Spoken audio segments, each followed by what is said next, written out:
Exatamente. É muito louco esse Aí você foi negócio. pra Simmons. Aí eu fui pra Simonsen, e na Simonsen eu comecei a aprender uma outra coisa na minha experiência também. Por exemplo, tinha umas certas matérias que todo mundo gostava de dar aula. E aí nas reuniões tinha meio que briga. Não, me dá essa matéria, eu quero essa, eu quero essa. O que eu comecei a fazer? Ficar de olho nas que ninguém queria. Falei, pô, quais que ninguém quer? Aqui ninguém quer essa, ninguém quer essa, ninguém quer essa. Comecei a me especializar nas matérias que ninguém quer. Por quê? Foi contra a manada. Eu fui o único. Então quando tinha assim, professor pra dar estrutura de dados. Putz, só tem o Guarabara. Bota ele. Aí você foi se tornando essencial. Não digo essencial, mas eu me tornei a comodidade deles. Não vamos procurar outro professor não, já tem ele, deixa ele aí, sabe? Eu acho que uma dica que a gente pode tirar disso aí, que eu também sempre falo para as pessoas, é o seguinte: você tem que tentar achar alguma coisa em que você seja... diferencial. Ou meio que insubstituível. Tipo assim, qual é o caminho para você se destacar em uma empresa?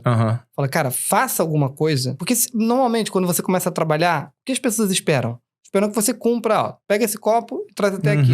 Tem pessoas que são muito boas em pegar esse copo e trazer até aqui e vão ficar fazendo isso pro resto da vida. Mas tem outras pessoas que elas vão olhar e falar, olha, mas se esse copo ele pudesse estar em outro lugar, talvez a gente ia economizar alguma coisa, talvez o cliente ia ficar mais satisfeito porque o copo, e daí... Essa pessoa, ela é uma pessoa que vai se tornando insubstituível. Na Rochinet, tem pessoas que elas, às vezes acontece de um colaborador ficou muito tempo em uma só posição. Daí ele vem uma outra pessoa de fora e ultrapassa aquela pessoa. Sim. O que aconteceu? Estagnou, né?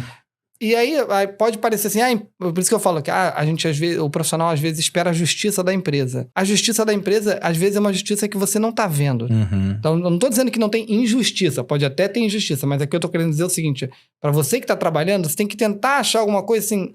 O que eu vou fazer um pouco diferente do que tá todo mundo fazendo? O que eu vou aprender que vai me colocar nessa empresa aqui em evidência? Então, por exemplo, se eu fosse trabalhar hoje na Rochinet, cara, eu ia querer aprender o WordPress de cabo a rabo, eu queria aprender o Mautic de cabo a rabo, eu ia querer ser o cara que sabe dar suporte nessas ferramentas, porque eu percebo que a empresa gosta dessas ferramentas. Então, se alguém falasse, estuda isso, eu ia tentar estudar isso, mas ia tentar um pouco além, que é o que você está fazendo. Quando você me diz que, olha, eu estava na Simmons, e eu fui procurar as cadeiras que ninguém quer, normalmente o que ninguém quer é o que foi chato. Normalmente é isso, não é isso? Se você resolveu o chato ou o que ninguém quer, você vai ficar, em algum momento, você vai se tornar insubstituível. Mas lembra que eu era bom em mastigar as coisas difíceis. Isso foi um talento que você foi desenvolvendo, o teu XP foi desenvolvendo. Então, a matéria é muito difícil de dar, então ninguém quer dar.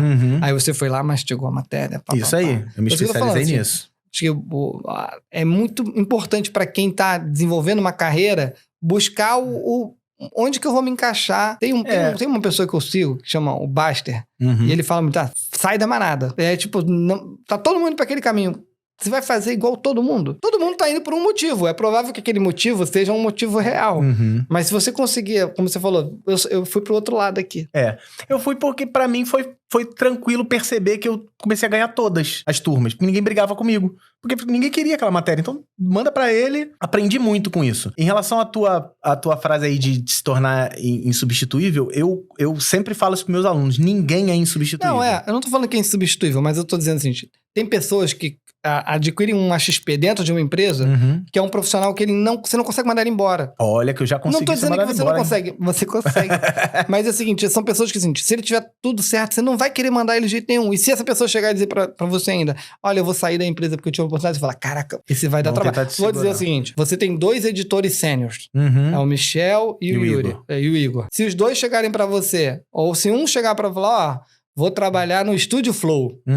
A gente não vai conseguir segurar. Não. Vai fazer falta pra caraca, não vai? Pra caramba. A gente vai ficar um tempão meio que, caraca. Sim. Então é isso que eu tô falando. É substituível, é verdade. E eu vou te falar. Que não seja tão fácil. É porque você tá falando meio que Ai, meu Deus, como é que eu vou falar isso sem soar arrogante, mas você tá falando isso lá do alto da empresa, mas você consegue trazer pessoas boas pra gerenciar a sua empresa. Eu já trabalhei em empresas que o cara que tá aqui em cima não sabe que quem tá aqui embaixo gerenciando ele é insubstituível. Não, esse cara que tá gerenciando aqui, ele não sabe escolher o cara lá de baixo. Acontece. Eu já fui mandado embora de escola, eu já fui dispensado de escola, eu fazendo o meu melhor. E o cara tirou pra botar um primo dele, um sobrinho dele. É uma injustiça. Eu fui insubstituível? Não, eu fui totalmente descartável. Sim.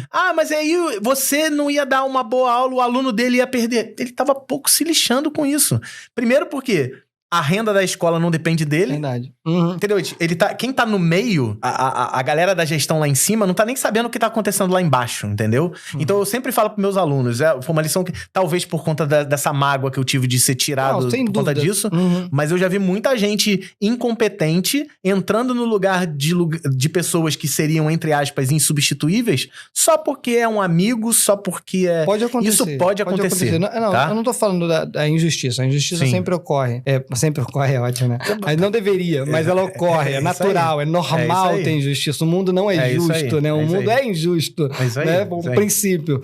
E eu concordo com você que todo mundo é substituível. Sim. Eu também concordo, mas é o seguinte, você buscar ser insubstituível, mesmo sabendo que você nunca será. Cauê, isso me deu muita experiência pra começar a dar aula em faculdade. Porque na faculdade também ninguém quer dar aula disso, só que é ninguém mesmo, não tem professor pra isso.